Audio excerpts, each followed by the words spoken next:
On a blustery November day, 4 centuries ago, the English were preparing themselves for one of the greatest national celebrations ever seen.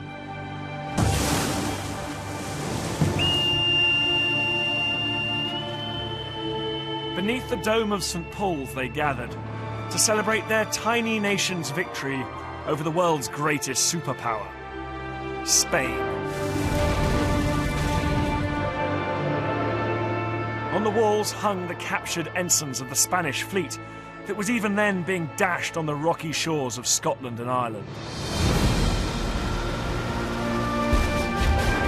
The year was 1588,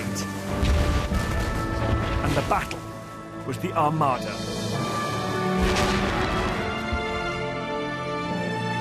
Today's celebrations mark the centenary of the Fleet Air Arm, and it still seems like the most natural thing in the world to devote a great cathedral to the Royal Navy.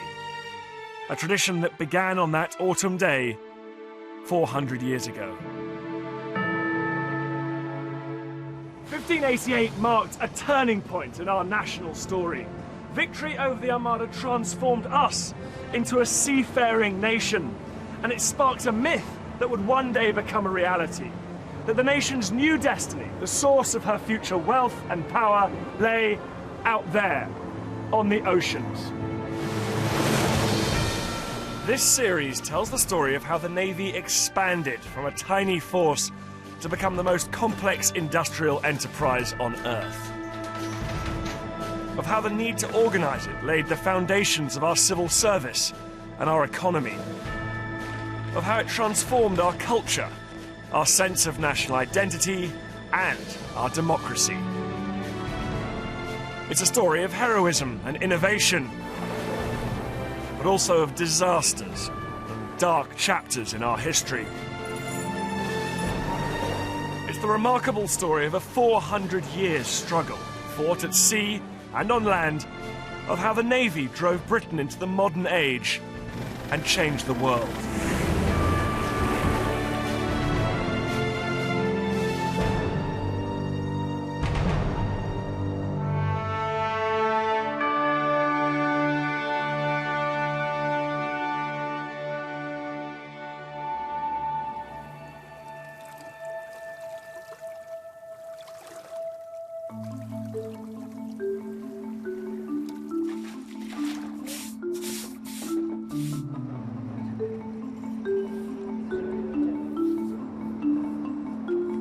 Clear the hatch. England's extraordinary journey from a third-rate nation to global superpower began on a clear October day 20 years before the Armada. Okay, bring on the beer. Not that anything so grand was on the minds of the sailors who scurried to and fro in the old harbour in Plymouth, making a small fleet of 6 ships ready for sea. The gangplank groaned as last-minute supplies were brought on board. Large barrels of fresh water and beer, and even whinnying goats and chickens as well. When everything was brought on board, they were lashed down to the bulkheads in expectation of a bumpy passage. The 2 men in command were cousins. On that fine autumn day, they were thinking not about making war, but about making money.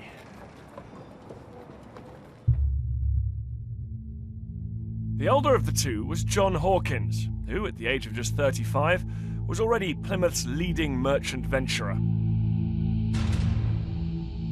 The younger was his cousin, a poor relation who'd grown up with Hawkins, 27-year-old Francis Drake.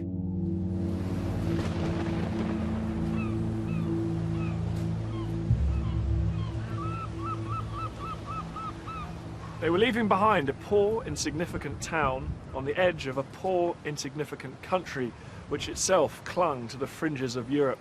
But this place had one thing going for it. This, one of the finest natural harbours on Earth, gateway to the Atlantic, and beyond that, the New World.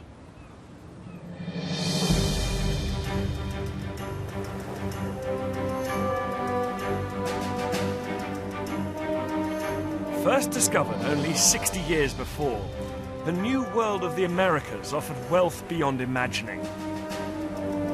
If they could get there and bring it back, that is. A round trip of 12,000 miles. No mean feat in the 1560s. Stand by. 2, 6. 2, 6. 2, 6. Take a break. Is that halfway? Yeah. You're kidding me. No.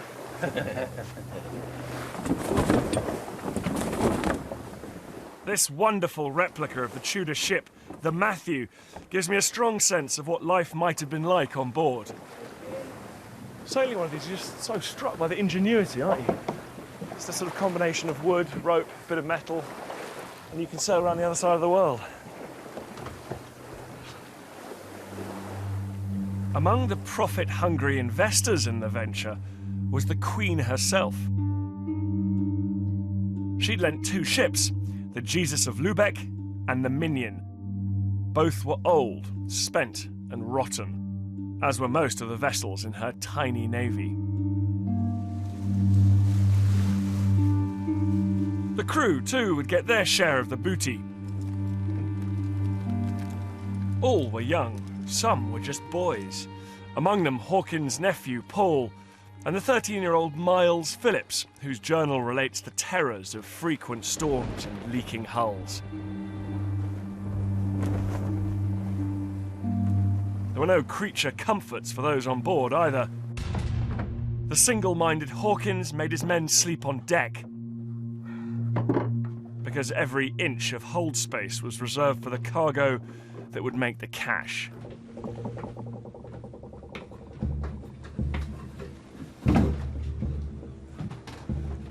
On that expedition, the cargo was a human one. Drake and Hawkins have the terrible distinction of being the first Englishmen to bind African men, women and children in chains and transport them in the holds of ships like this. They were slave traders.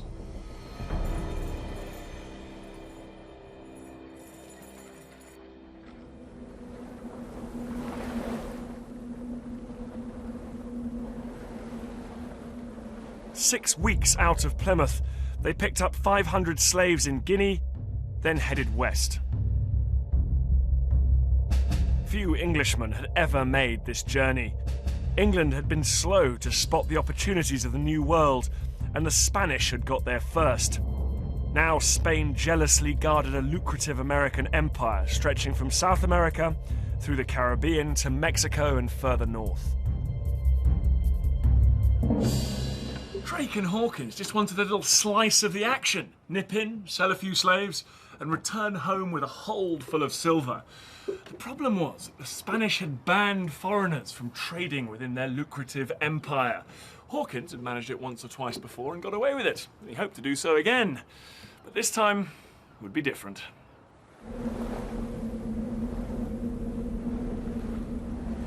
In the Caribbean, they traded their human cargo for silver, gold and pearls, then turned for home. But it was hurricane season. Storms drove them to San Juan on the coast of Mexico, where a powerful Spanish fleet first promised them safe passage, then decided to teach them a violent lesson.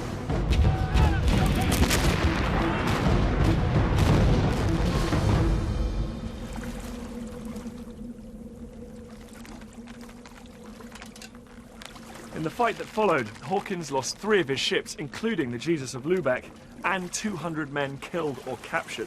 He managed to escape on the Minion, and with him was the 13-year-old Miles Phillips, who watched what happened to the prisoners. They took our men ashore, he wrote, and hung them up by their arms until blood burst out from their fingers' ends.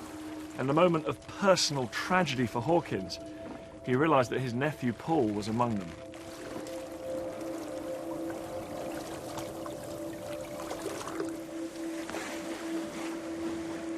Disease and famine followed, and by the time they limped home, fewer than 20 men were left alive aboard the Minion. But for the survivors, this disaster acted not as a deterrent, but as a spur to action. Good pull there.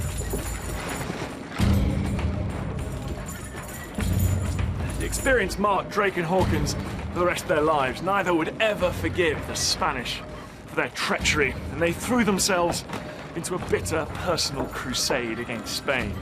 It was fueled by the heady mix of a lust for cash, religious zealotry, and a desire for personal revenge. In time, this crusade would become a national enterprise, and in doing so, it would forge a new idea of Englishness. But if England's seafarers were to have any chance of catching up with Spain, they would need better ships to do it.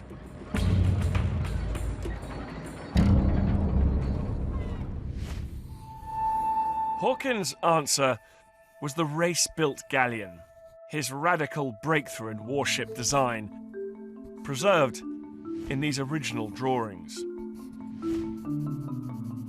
By using maths and geometry instead of rule of thumb, by cutting down high decks and by streamlining hulls, Hawkins produced the fastest ships of their kind anywhere in the world. The first was built in 1570 at the Queen's Dockyard in Deptford. More were to follow. With greater space for guns, they were perfectly designed for war.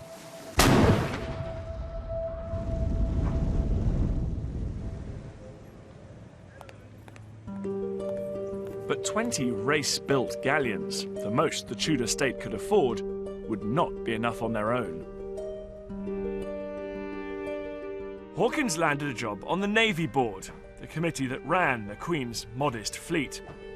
And in 1582, the board commissioned a series of extraordinary surveys, preserved here at the National Archives.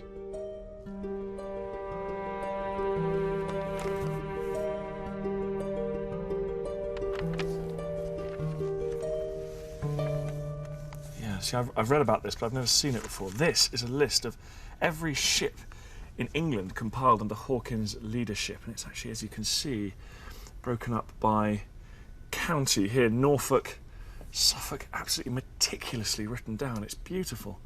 Every single ship, with the tonnage here, so these ones are St Mary, the Solomon, 200 tons. Absolutely incredible. As we go further on here, they didn't just list the ships, they list the masters and then the number of mariners and seamen there are as well for each port. So here we go. In Cornwall, there are 108 masters, 626 mariners, and 1,184 seamen. So precise. Incredible. This information is being gathered centrally in London at the beck and call of the Tudor state. It's actually very moving seeing the names of people that lived all those centuries ago.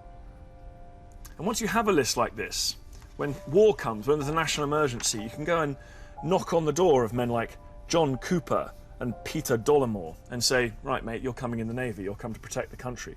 And it does make you wonder whether men like William Bennett, William Mort from Littleham, where they end up fighting against the Spanish Armada. And this is just fantastic. You get right to the end. The total number of mariners available to the Tudor state, 16,259.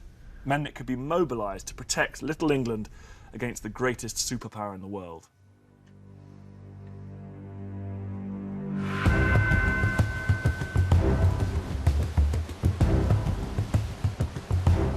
Drake, meanwhile, was taking his revenge on Spain in a much more direct fashion. On an April day in 1587, the residents of Cadiz woke to the sound of gunfire.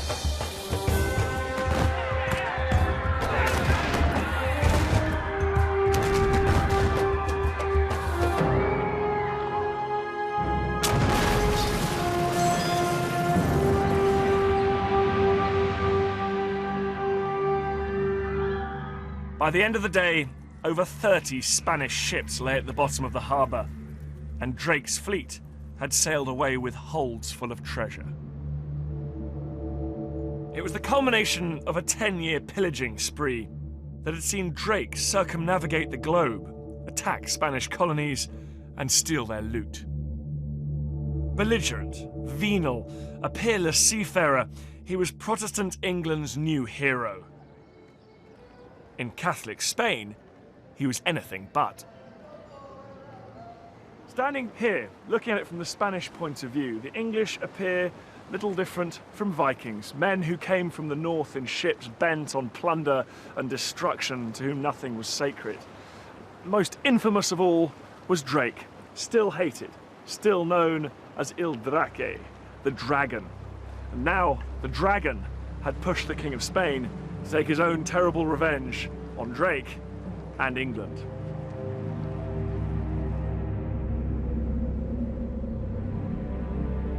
That revenge came in July 1588.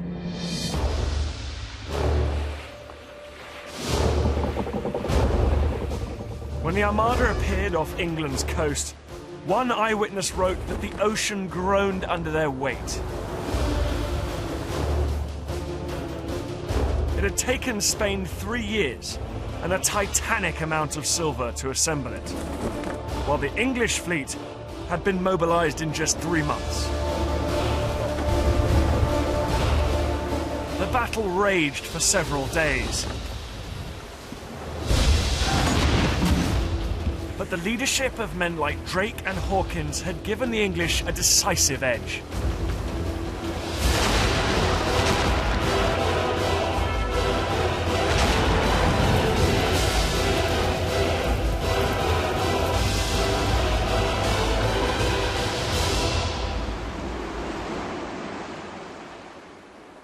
People have tended to attribute victory over the Spanish Armada to the courage of the English sailors or the intervention of divine wind.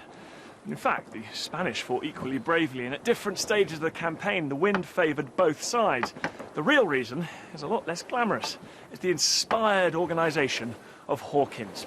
He ensured that England had a fleet of fast, manoeuvrable ships, each one of which carried something like 3 times the weight and armament of its Spanish equivalent.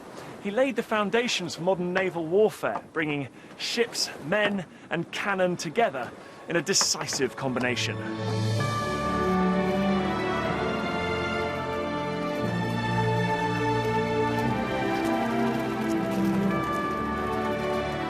So when the great and the good arrived in their finery at St. Paul's, on that day in November 1588, they were celebrating not just a victory, but the beginning of a new future. The Queen, as one author wrote, was carried in a golden chariot through her city of London in robes of triumph, while the still bloody heads of Catholic traitors, executed for praying for the Armada's success, stared down from spikes nearby.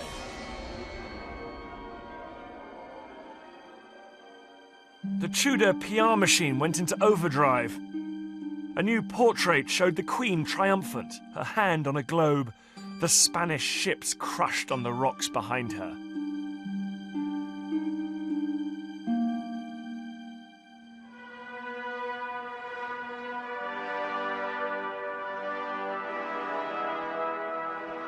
The scale of the victory expanded the horizons of a small, impoverished nation. One commentator wrote, "The sea had become a means to seek new worlds, for gold, for praise, for glory."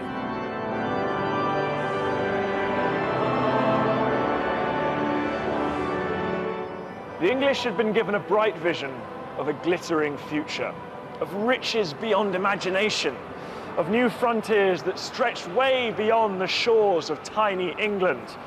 Above all, it was a future that would be played out on the seas, by the ships of the Navy and by a new breed of heroic seafarer. England's view of its place in the world would never be the same again. Guard of honor! Sloop! Up!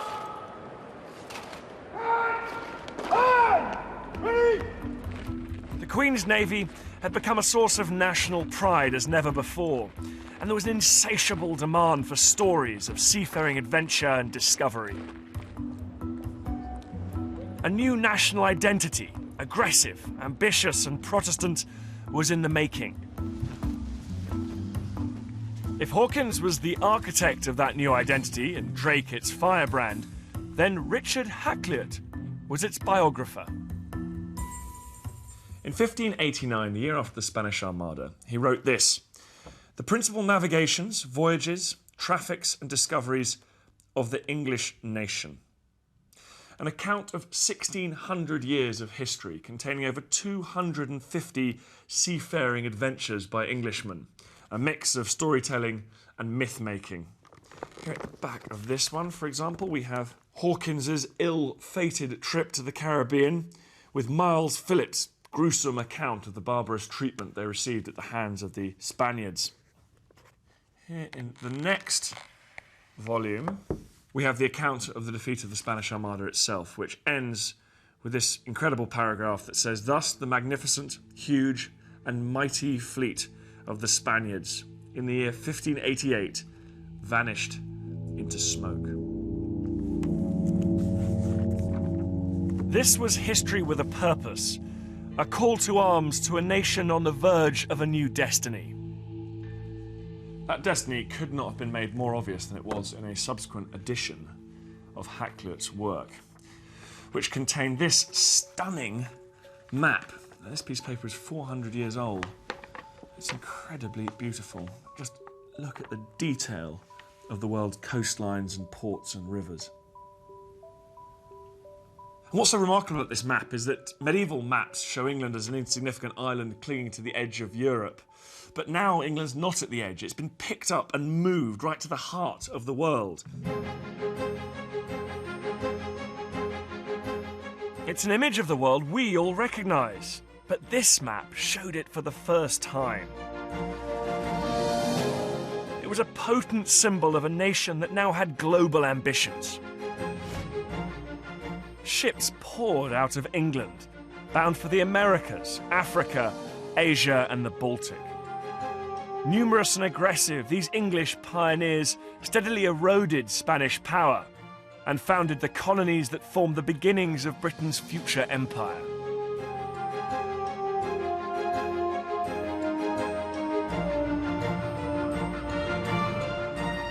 Abroad and at home, business was booming. Ports like East Looe and Cornwall now had scores of fishing boats trading as far away as North America.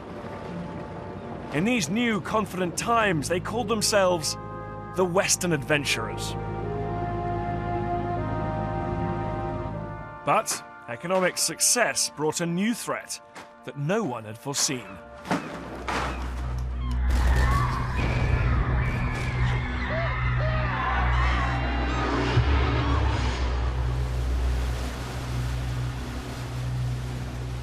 Suddenly, whole fleets, 10 or 12 ships, would head out to sea and simply vanish. There are reports of ships found floating out there in the Atlantic without their crews, who were never seen again. On one night in the summer of 1631, in the village of Baltimore in Southern Ireland, over 100 people were removed from their beds, leaving the place a ghost town.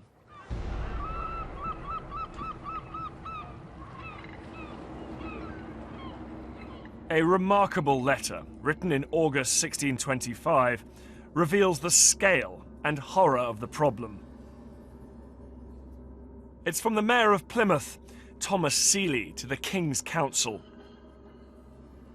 "One poor maritime town in Cornwall called Looe hath within 10 days lost 80 mariners bound in fishing voyages to the deeps, and there have been taken by the Turks." Back then, Turks meant Muslims, and these were in fact pirates from North Africa, Barbary pirates. They came to these shores and took people as slaves back to North Africa. It was a barbarous practice, but it was of course what these West countrymen have been doing to Africans for decades now. Even so, it turned the sea here from a source of wealth and prestige for England into a place of terror and slavery. The ports and fishing villages, it's said, were filled with the pitiful lamentations of the victims' families. In the next few years, Devon and Cornwall would lose a fifth of their shipping and crews.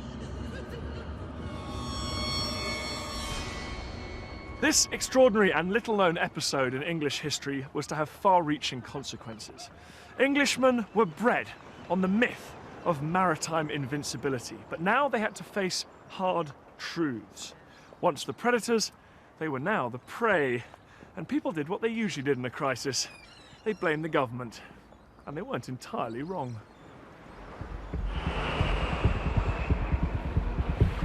Fishing vessel Trevose, fishing vessel Trevose. This is protection vessel Tyne, calling you channel 167. I'm on one of the modern Navy's fishery protection vessels, about 30 miles from Cornwall. Just the territory where the Barbary pirates were seizing English shipping.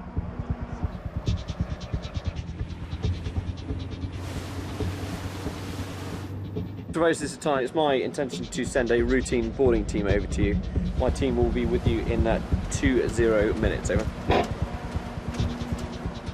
In Elizabeth's time, the Queen's ships and the private vessels of freebooters like Drake had kept these waters safe. But the Queen was now dead. The new Stuart regime had made peace with Spain, and the Navy had been cut back. With a predilection for self-aggrandizement, the regime had spent its cash, some of it raised illegally by notorious ship money, on a few grand vanity ships designed to impress the kings of Europe.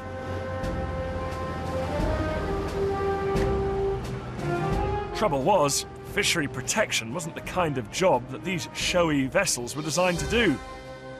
Just as the job that these guys do couldn't be done by an aircraft carrier.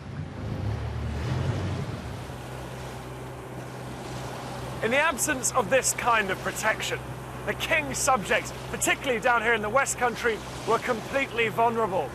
They and their cargoes made irresistible targets for North African pirates. Shocked by the magnitude of the crisis, West Country MP Sir John Eliot wrote to the King's Council begging for action. But the government did nothing. Eliot was furious. And he wasn't the only one. Anger also oozes from the pages of this, a bestseller written around the time of the disappearances from East Loo. It's called Sir Francis Drake Revived. It's written by Drake's nephew, and he recounts the glories and successes of what now seemed like a vanished age. It's an indictment on the present with its all-pervasive sense of fear and its insecurity. But it's also a call to arms, as the author makes very clear on the title page. He writes, calling upon this dull or effeminate age to follow his noble steps for gold and silver.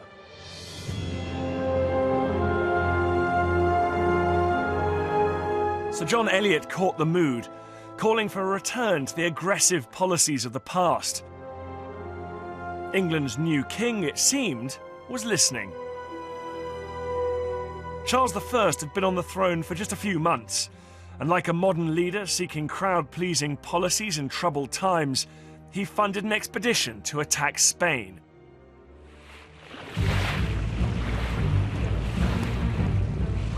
It set sail from Plymouth in October 1625, waved off by a delighted John Eliot.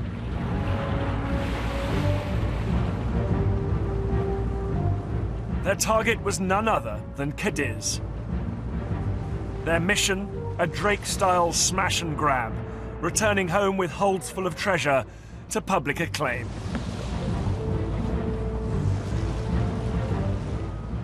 But it didn't work out that way at all. The expedition was commanded by Viscount Wimbledon, a man who'd never served at sea before, and was so indecisive his men quickly gave him the nickname Viscount Sit Still. Confusion reigned. Ships collided and masts and rigging tumbled overboard. When Sit Still ordered his captains to attack, many of them simply ignored him. The lack of an experienced, charismatic commander like Drake exposed terrible weaknesses in the English fleet.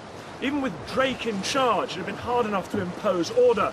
Now, many captains simply did as they wished. They were a rabble.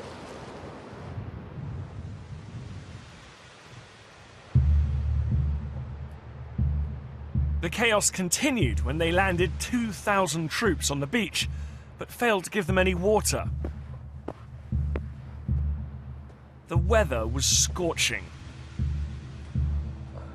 When they finally got into the town, these thirsty Englishmen stumbled on a warehouse. It was full of wine. All hell broke loose. The men started drinking, and although the officers tried to stop them, it was no use. The whole army was drunken, wrote one eyewitness, and in one common confusion, some shooting at one another amongst themselves. This wouldn't, of course, be the last time the drunken English have behaved disgracefully while abroad, but on this occasion, with the expedition descending into total farce, the commanders had no choice but to call it off.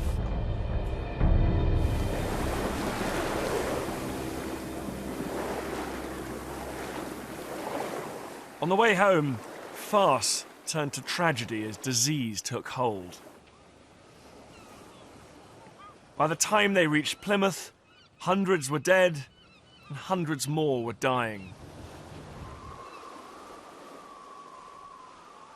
And who was standing up here waiting for them? None other than Sir John Eliot. The man who in October had waved them off with such high hopes now stood on a miserable day just before Christmas 1625 as the fleet limped in. "The miseries before us are great," he wrote, as he watched corpses being tossed into the harbour from the ships, and later he saw sailors drop down dead in the streets of Plymouth. But soon his compassion for the sailors turned into another emotion: rage.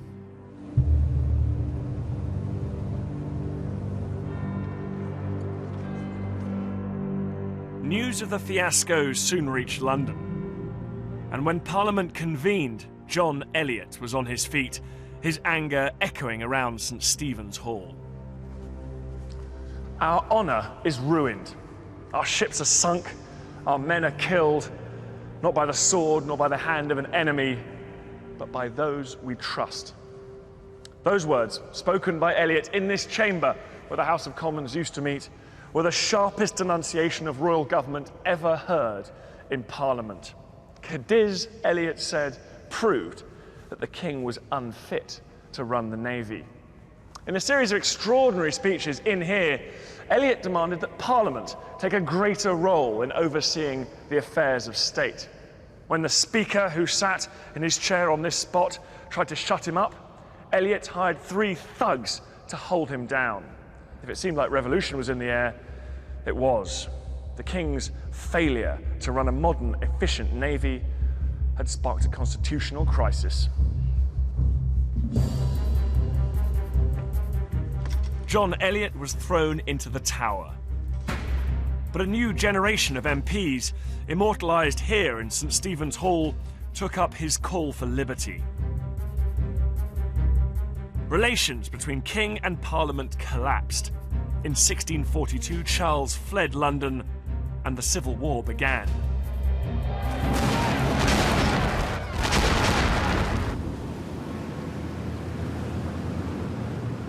By fleeing the capital, Charles lost control both of the navy and of the new burgeoning maritime economy that it supported. It made his defeat inevitable, and in 1649, on the orders of England's new republic, he was executed.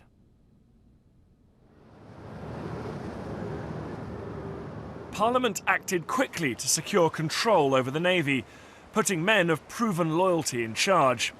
They were known as the Generals at Sea. One of them was Robert Blake, West Country MP, hero of the Civil War, and a radical Protestant to boot. Check 5000, check fleet, carry on SOCs. HMS Nigel, carry on. Blake had never fought at sea. Not a brilliant start for a man charged with protecting England's coasts against a multitude of foes.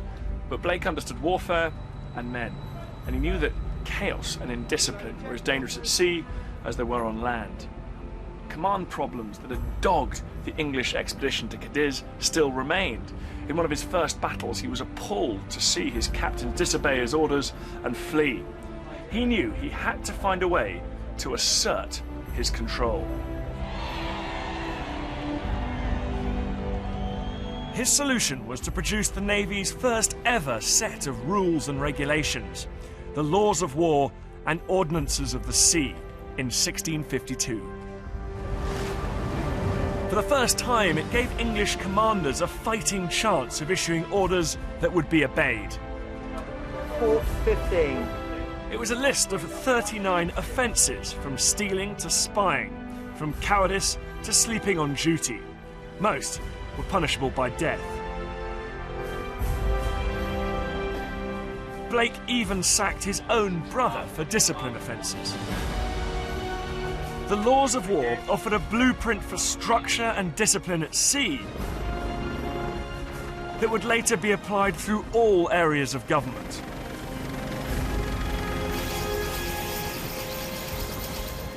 Blake was just what the Navy needed, a tough outsider.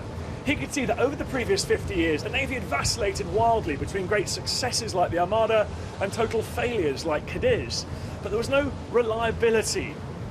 Under charismatic leadership of men like Drake, the English could be great successes, but otherwise denied that leadership, failure was often the result. Blake imposed order and discipline. He ensured that no matter who was in charge, the Navy would be effective.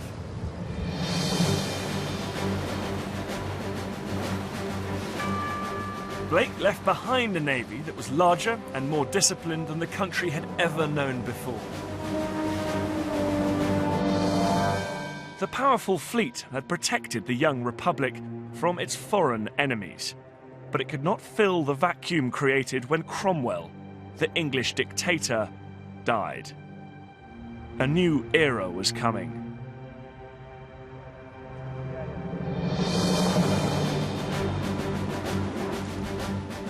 On May the 26th, 1660, one of the Navy's grandest ships, the Royal Charles, came within sight of England. On board was a man making his triumphant return home after years in exile.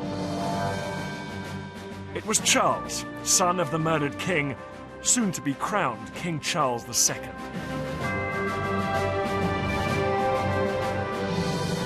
The journey was the result of weeks of plotting between senior naval officers and exiled royalists to bring back the monarchy. The new king was eager to lay claim to England's potent navy. He gave gold to the sailors and rebranded the fleet. It was now the Royal Navy.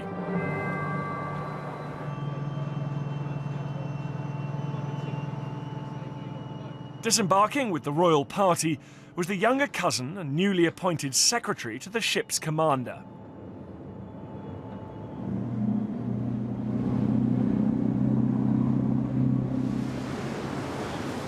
The young man was honoured to be given the job of taking the king's spaniel off the ship. He wrote in his diary, "It shit the boat," which made us laugh, and me think that the king and all that belong to him are but just as others are. As they came ashore, the young man saw huge crowds of nobles and citizens alike who'd all turned out to welcome their king. The shouting and joy expressed by all, he wrote, was past imagination. The 27-year-old from London had just completed his second sea voyage. He didn't know it then, but this was just the start of an extraordinary naval career. His name was Samuel Pepys. Pepys was from humble origins, the son of a poor tailor and a washerwoman, but he left behind two extraordinary legacies. He would transform the administration of the Navy like no one before him, and leave behind one of the most vivid and colourful diaries of all time. And here it is, Volume 1 of Samuel Pepys's diary, started on January the 1st, 1660, possibly in response to a New Year's resolution. It's in shorthand, so it takes a bit of deciphering, but it's an incredibly honest account of a colourful life. There are descriptions of his trips to the theatre, drinking, his affairs, music, money, and even arguments with his wife. It's all interspersed with descriptions of a job he loved. Or at least, he came to love it. When he first landed the job of Clerk of the Acts to the Navy Board, he He hadn't the foggiest idea what it entailed, but he was delighted with the pay. £350 a year, more than he'd ever earned in his life.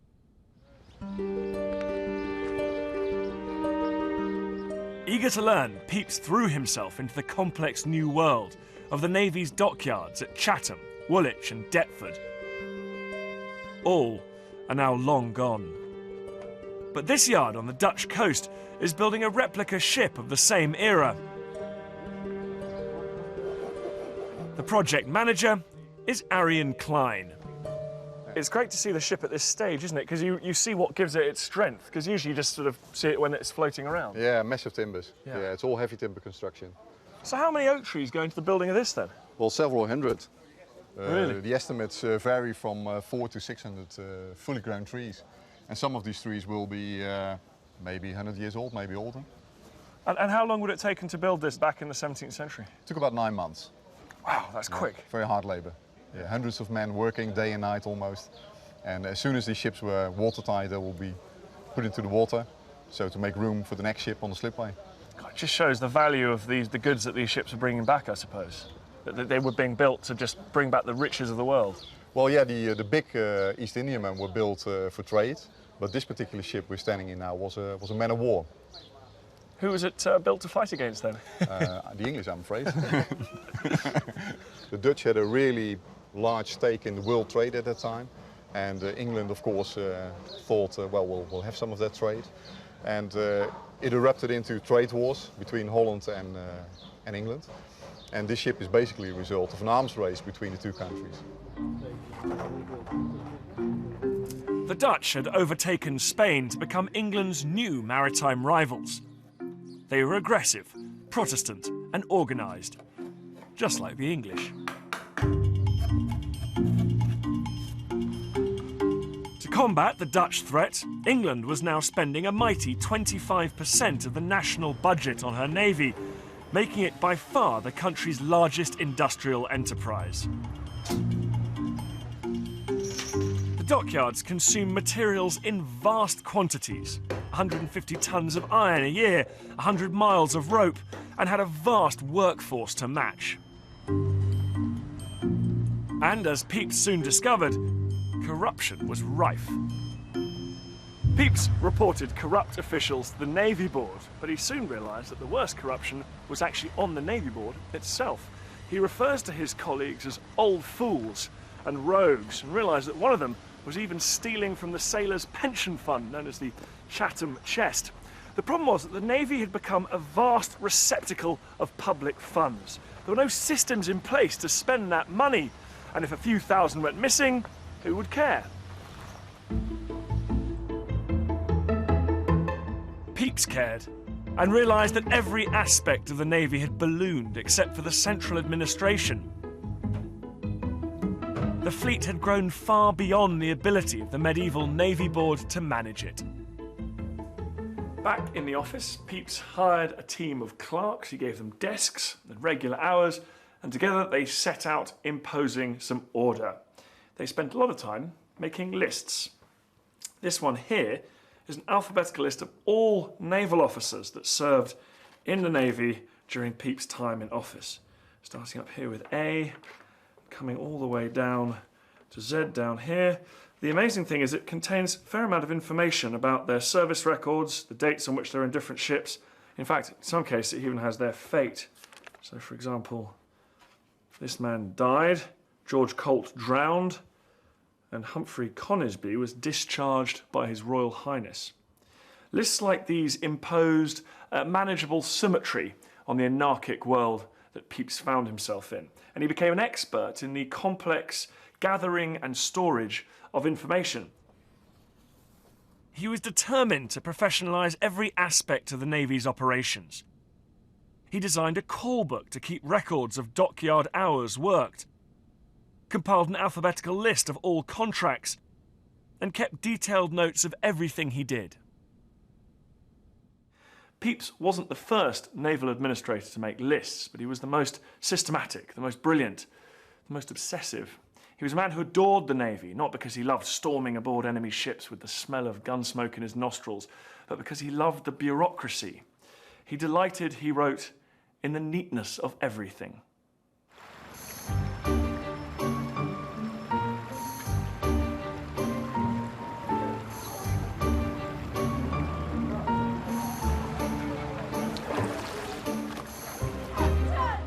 But the Samuel Pepys of the diary emerges as a man who was far from being a dull paper pusher and list maker. Here's a not untypical entry. He has an orgy with the wife of one of his colleagues on the Navy board and her daughter. He wrote, "There are a great many women in the chamber, my Lady Penn and her daughter among them, whereupon my Lady Penn flung me down upon the bed and herself and others, one after another, upon me, and very merry we were." Well, I'm not surprised. Every man has his vice, they say, and for Pepys, it was definitely the ladies. Well, and bouts of heavy drinking, and fine dining, and nice clothes, and music. And he loved the theatre, of course, and, well, you get the idea. The point is, Pepys was a man who lived life to the full, but what really shines out in these diaries is his love of his work. "My business," he wrote, "is all my delight."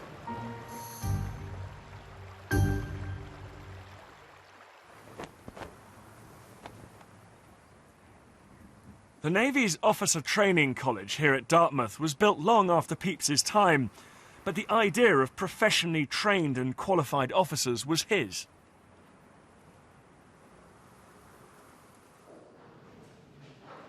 Anyone with the right connections, Pepys realised, could become an officer, leaving the Navy's valuable ships in often unreliable hands. There was no quality control. Midshipman Briars!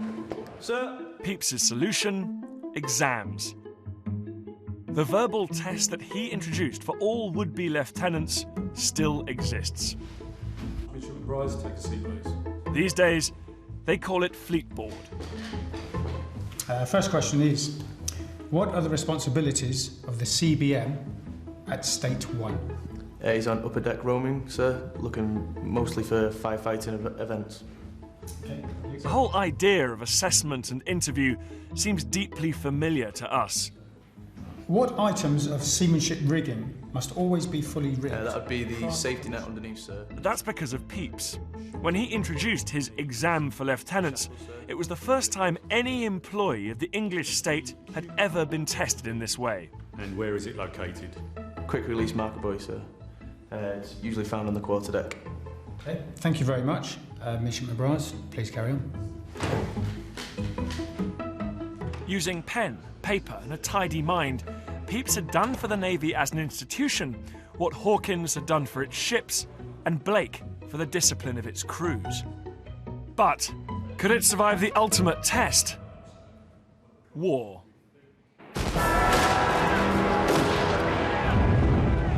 In 1665 came the inevitable clash with the Dutch. A series of English victories early on seemed to augur well. But Pepys was worried.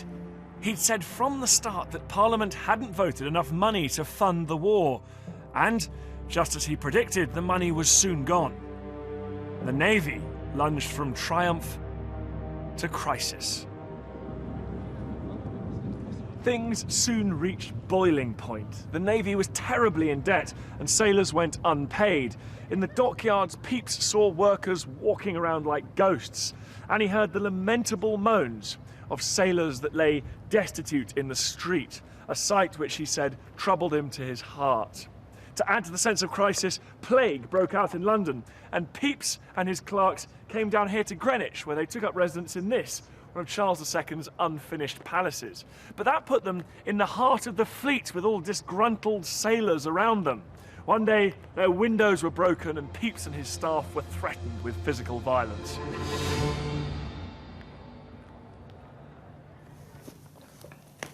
Pepys spent 24 hours composing a desperate letter to the king. It's unambiguous, and it would have made very disturbing reading for his royal master. Pepys begins by apologising for being troublesome, he says, troubling His Majesty on the subject for which we often have done, the want of money, the effects of that want, under which His Majesty's service under our care hath long been sinking. So Pepys is in no doubt that his navy is facing utter ruin, and he comes up with a typically Pepysian solution. He gives a list carefully costed of everything that he thinks is necessary to prevent that. He starts up here by saying 55 anchors of various weights, 800 bales of sailcloth, 4,000 loads of plank, 400 dozen oars, 12 tons of brimstone, 10,000 spars of all sorts, and he comes up with the incredibly precise figure, as only Pepys could do, of the money required to stave off disaster for the Navy and for England. And that sum is £179,793 and 10 shillings. But the king had nothing to give, and would not humiliate himself by going cap in hand to Parliament to ask for more. Just a few months later came the naval disaster Pepys had predicted. It was the summer of 1667. The fleet had been laid up because there was no money to pay crews to man it. Upnor Castle, 30 miles up the Thames from London, had been built in Elizabeth's time to protect the fleet across the River Medway at Chatham. The exhausted and unpaid garrison were not at their best. On that June day, the horrified defenders of this fort watched as 62 Dutch ships made their way up the river on the rising tide. Anchored here was much of Charles's fleet, including 4 of his finest battleships. In a desperate measure, the English sank some of their own ships here to try and block the river, but that didn't work, and their cannon on shore opened up to try and turn the Dutch back. But unbelievably, someone had delivered the wrong ammunition, and many of the cannonballs didn't even fit down the barrels. The Dutch ships ploughed in amongst the English ships with impunity, capturing them, burning others, including 3 of the finest battleships in the land. The river was covered in wreckage, and in the sky there was a pall of smoke. One of Pepys's clerks, who lived and worked down here, wrote and said, "The destruction of those 3 glorious ships was one of the most dismal sights my eyes have ever beheld. It was enough," he said, "to make the heart of every true Englishman bleed."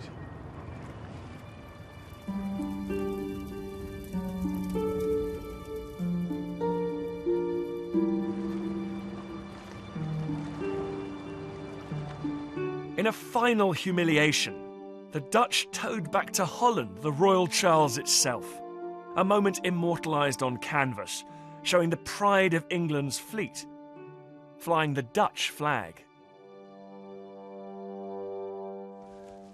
The Dutch raid here on the Medway was at the time, and remains to this day, the most embarrassing defeat in the history of the Royal Navy. Not even the brilliant Pepys could avert this catastrophe. The simple fact was that King Charles just couldn't afford a modern navy.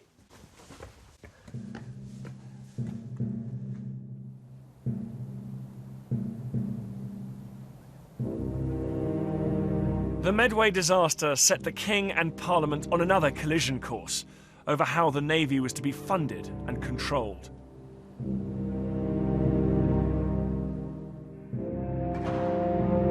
When Charles died in 1685, relations between King and Parliament were at their lowest ebb since the Civil War.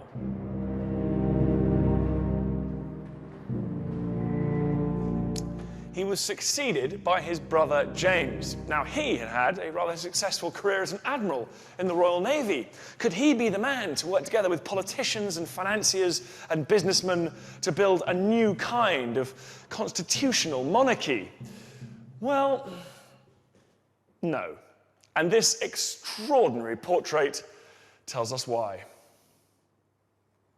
James has had himself painted in the garb of a Roman emperor, with a haughty stare, his golden tunic, magnificent purple robe flowing off his shoulders, and decked out in jewels at his throat, sword hilt, and sandals.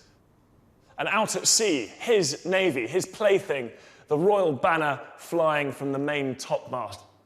This was not how the English wanted their kings to see themselves. To make matters worse, James was openly, proudly Catholic. He appointed Catholics to key positions in the armed forces. He even put one of them in charge of the Royal Navy. This was clearly a man who wouldn't send his Royal Navy out to attack the great Catholic powers of Europe. This was not a man to protect the legacy of Drake and Hawkins. He would have to go.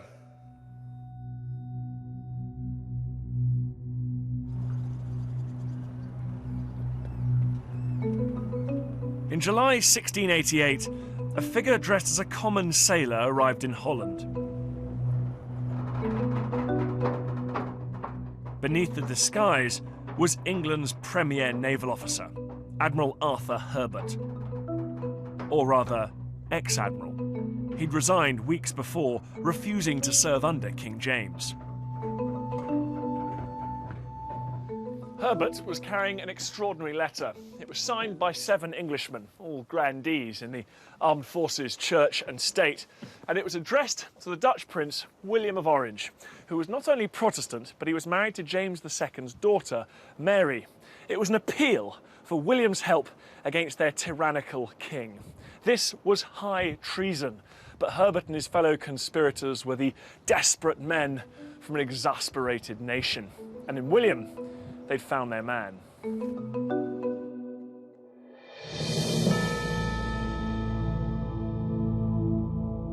On November the 1st, 1688, a vast Dutch invasion fleet, 463 vessels, 40,000 men, left Holland bound for England.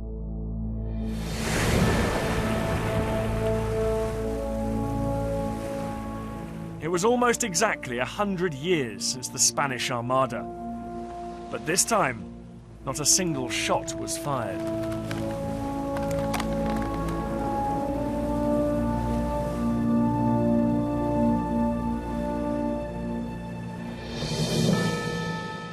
On the topmast of William's flagship, he flew a banner with his family motto on, "I will maintain."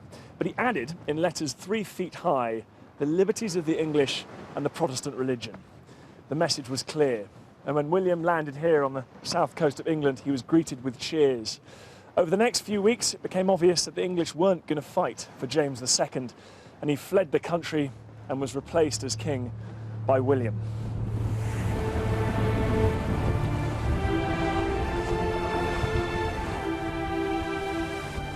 James, like his brother and his father before him, had proved himself incompatible with the new idea of Englishness that had crystallised since the days of the Armada. That idea was opposed to absolutism and Catholicism, and proud of Parliament, liberty, and of sending the English navy out against England's traditional enemies. William's invasion of 1688 represented the final victory of those values. It was the myth of the Armada made real.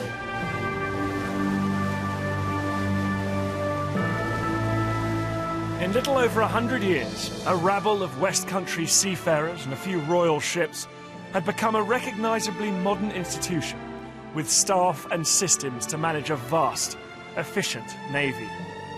This was England's heart of oak, a navy that now lay at the centre of the national project and its future.